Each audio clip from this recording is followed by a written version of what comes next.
नमस्कार, न्यूज़ार्थ मीडिया पर आपका स्वागत है। आज विश्व पृथ्वी दिवस मनाया जा रहा है। सिर्फ और सिर्फ सोशल मीडिया और न्यूज़पेपर में अपना नाम बड़ा करने के लिए लोग जानबूझकर भ्रमित बने हुए हैं। सुबह से शाम तक मोबाइलों पर अपनी फ़ोटो लगाकर एक पेड़ या हरियाली को एडिटिंग करके शुभकामनाएं भेज रहे हैं।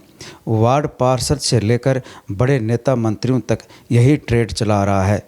ये लोग समाज को क्या दिखाना और साबित करना चाहते हैं? जिसने कभी जीवन में एक पेड़ नहीं लगाया, प्लास्टिक और प्रदूषण के खिलाफ कभी आवाज़ नहीं उठाई। मेरे हिसाब से शुभकामनाएं देने के बजाय पर्यावरण को बचाने की लड़ाई लड़नी चाहिए। इनकी शुरुआत खुद से करनी होगी। हर दिन पेड़ लगाना होगा। बिना स्वार्थ के कहीं भी किसी भी जगह पेड़ लगाकर उनको बड़ा होने तक देखरेख करने की जिम्मेदारी लेनी होगी। वर्तमान हालात को देखते हुए धरती पर रहने वाला हर प्राणी का जीवन संकट में है। पीने का पानी नहीं, हरियाली को छिन भिन किया जा रहा है। प्रदूषण बढ़ता जा रहा है। हर तरफ गांव हो या शहर, प्लास्टिक के ढेर लगे हुए हैं। जंगलों को काटा जा रहा है, पहाड़ों को नष्ट किया जा रहा है। मानव प्राणी अनेक रोगों से ग्रस्त है। हर आदमी जहरीला भोजन करने का आदी बन गया है।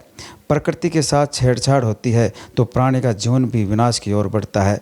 जिसने 2024 देख लिया हो, पता नहीं उनके लिए 2025 आएगा या नहीं। विशेषज्ञों का मानना है कि मानव जीवन इस समय एक बड़े खतरे में जी रहा है। आने वाला समय उनके लिए भयंकर खतरे वाला होगा। 22 अप्रैल के दिन पृथ्वी दिवस मनाया जाता है और इस दिन को इंटरनेशनल मदर अर्थ डे के नाम से भी जाना जाता है। इस दिन को मनाने का मकसद पर्यावरण को होने वाले खतरों के प्रति लोगों को जागरूक करना है और पर्यावरण संरक्षण के लिए लोगों को प्रोत्साहित करना है। पृथ्वी हमारा घर है। हम कहीं अलग अलग तरीके से अपने अस्तित्व के लिए इस पर भरोसा करते हैं।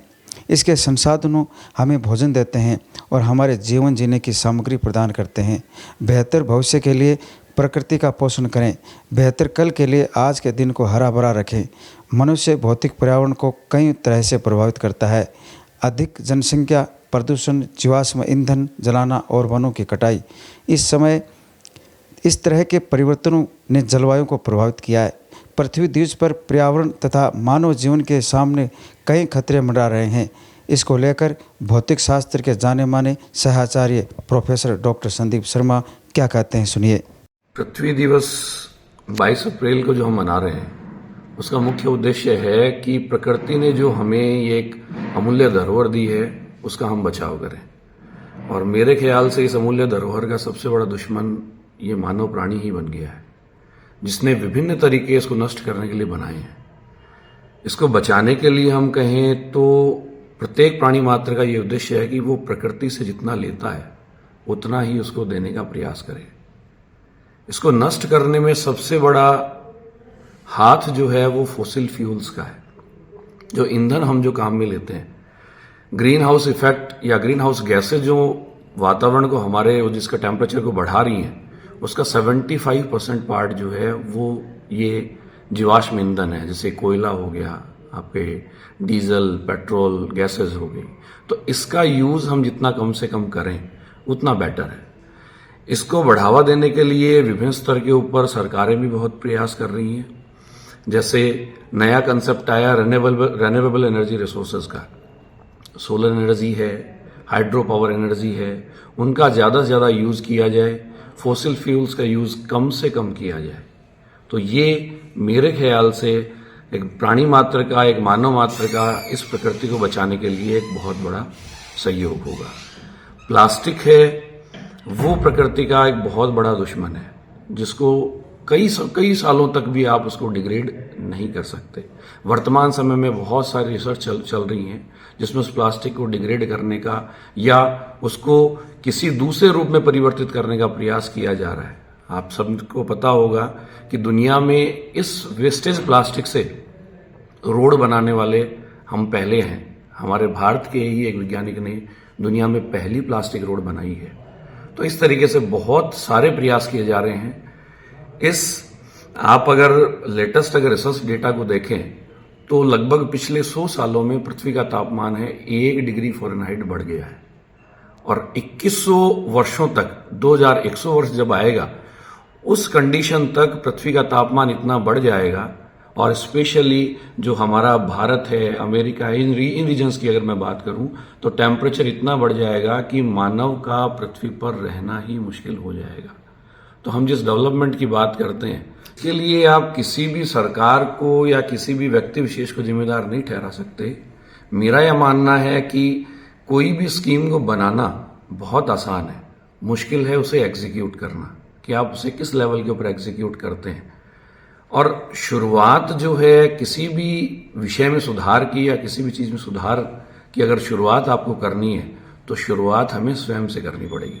हम अगर ये अपेक्षा रखते हैं कि सरकार हमारे लिए कोई प्रोग्राम लॉन्च करेगी, सरकार हमारे लिए वृक्षारोपण प्रोग्राम लेके आएगी, तब हम प्लांटेशन या वृक्षारोपण करेंगे, तो हम गलत हैं। शुरुआत हमें खुद से करनी पड़ेगी। हमें खुद को ये सोचना पड़ेगा कि हम जिस पृथ्वी से पर रह रहे हैं उससे हम जितना रिसोर्सेज ले रहे हैं हम उसे बदले में क्या दे रहे हैं। इस पृथ्वी को आपने वेदों में, पुराणों में माता की तरह माना गया है, तो इस माता की सेवा करें, इसको प्लांटेशन, पेड़ पौधे वृक्ष लगाकर इसको हरा भरा करें।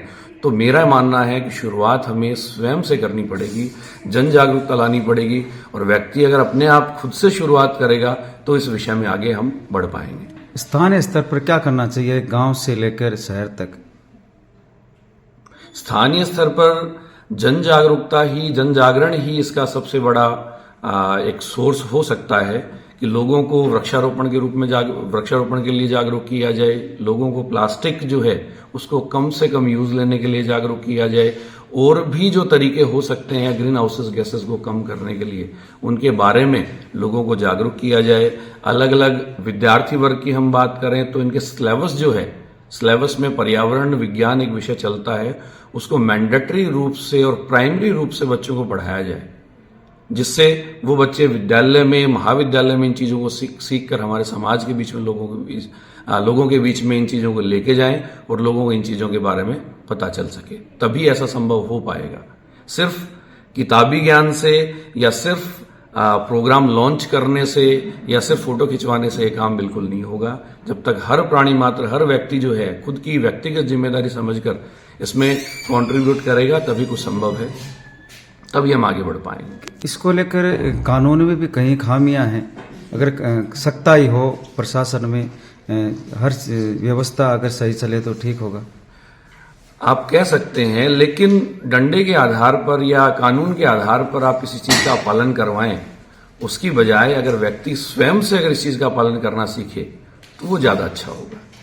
वो ज्यादा अच्छा होगा, क्योंकि कानून भी है, उसकी भी अपनी एक लिमिटेशंस हैं, कि कुछ दायरे तक ही काम कर पाएगा, लेकिन व्यक्ति को खुद को ही इसके बारे में सोचना पड़ेगा। तभी आप इन चीजों को कम कर पाएंगे और तभी आप इसमें अपना योगदान दे पाएंगे।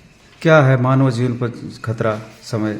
जैसा कि मैंने बताया कि भाई पिछले 100 साल में पृथ्वी का तापमान 1 डिग्री फ़ारेनहाइट बढ़ गया, तो सबसे बड़ा खतरा तो यही है कि जैसे जैसे ये ग्रीन हाउस गैसेस बढ़ रही हैं, क्लाइमेट चेंज हो रहा है, पृथ्वी का ताप बढ़ रहा है, वैसे वैसे मनुष्य का इस पृथ्वी पर रहना मुश्किल होता जा रहा है। और एक समय ऐसा आएगा कि पृथ्वी का तापमान इतना बढ़ जाएगा कि प्राणी मात्र जो है इस पृथ्वी के ऊपर रह ही नहीं पाएगा।